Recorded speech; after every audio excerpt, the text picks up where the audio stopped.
At Bolsover Boxing Club, they know a bit about being in a fight. They had to shut down here in March, and they've only been allowed to open again since the end of July.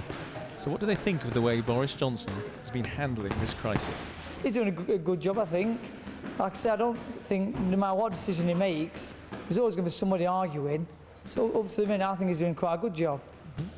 Do you have some confidence in him dealing with this? Yeah, absolutely. So far, I think he's been fine.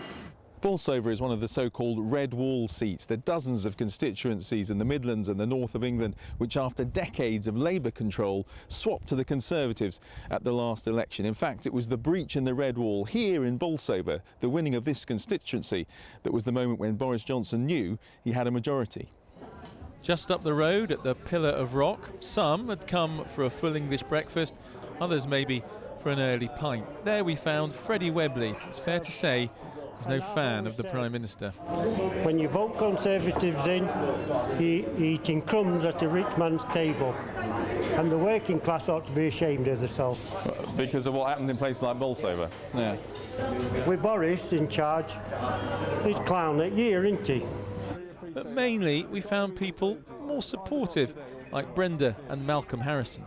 I think he's doing absolutely brilliantly.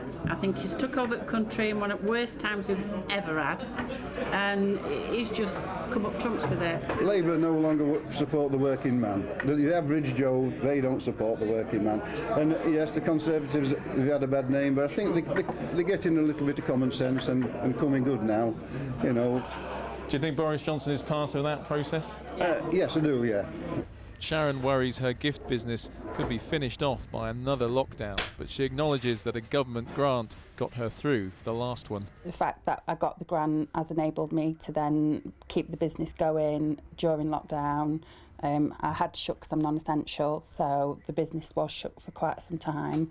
Had it not been for the grant, I would have probably not been able to reopen. It's almost a year since this Labour stronghold fell to the Conservatives. The evidence is that even with the strains of the pandemic, they still hold it.